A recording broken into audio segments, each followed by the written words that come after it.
California of the past. I am California of the past. I am California of the past.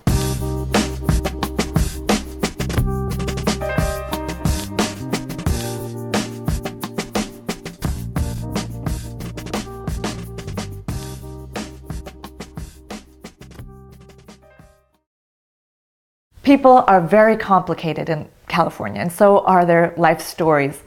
It's one of the reasons I feel so at home here.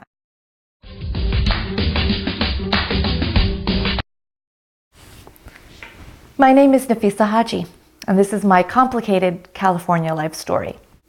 Even though I was born in California, I've spent much of my life outside of it and have had the opportunity to move back many times. Just a few years ago, my husband and I moved from Boston to Chicago before moving back to California, where we'd lived before that. The decision to come back to California, not surprisingly, came in the dead of winter. Our second in Chicago, our fourth away from California. My husband and I were shoveling snow, and as we did, we were talking about how easy snow was to shovel in Chicago. It was so fine and powdery and not sticky, unlike Boston, where the snow was thick and very sticky and slippery and much harder to shovel.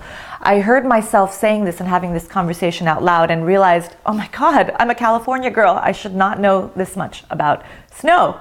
That was when we decided to come back. One of the things that I missed most about California when I was away was the whole get-together spiel that people share when they first meet.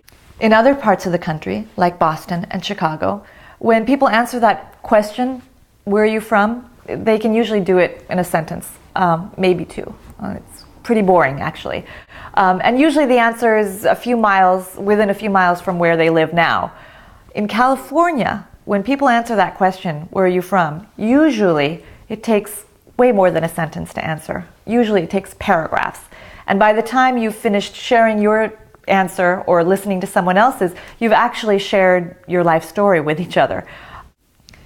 People are very complicated in California, and so are their life stories. It's one of the reasons I feel so at home here. I'm not the only one with a long story, a long answer to that question of where are you from.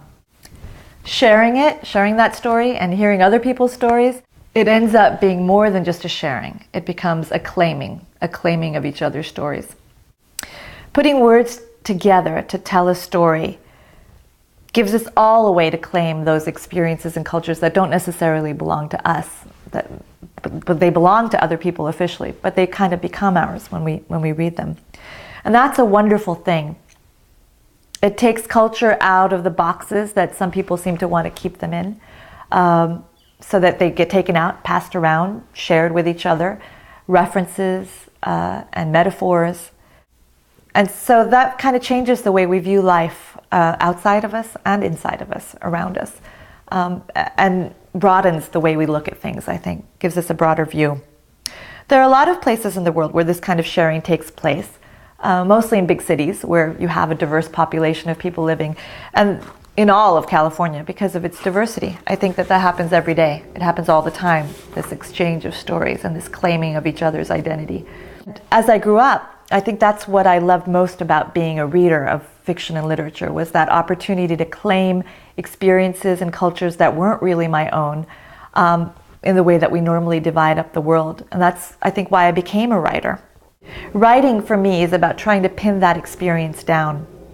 The translation of a story, putting a series of words together in the lives of made-up characters and made-up stories. It becomes more than translation. It becomes transmission or transference. Mine becomes ours, and the definition of us expands, leaving no room for anything called them. You put yourself into someone else's shoes, giving rise to empathy. And once empathy has been turned on, it's hard to turn it off, even if it's only through fiction. In Urdu, one of the primary languages spoken in Pakistan, the word for empathy is hamdard, which is a compound word. Hum meaning us and dard meaning pain. So it translates to us pain, what we experience together, all of us, what belongs to everyone. One of the best things about having been published is hearing from readers from Europe, from all over the United States and different countries every day, actually, who now claim those characters that I lived with for so long in my head as their own. It really does bring that sharing feeling back, makes what all the kindergarten teachers teach come to life, because sharing really is cool. It's not a bad thing, it's good. And ultimately, it proves that the threads of truth that run through all cultures belong to all of us. That when we tell each other these stories, keeping the words fluid and flowing, we realize how wide the circle of being human really is, so that the diversity of human cultures becomes something no one owns, because it belongs, all of it, to all of us.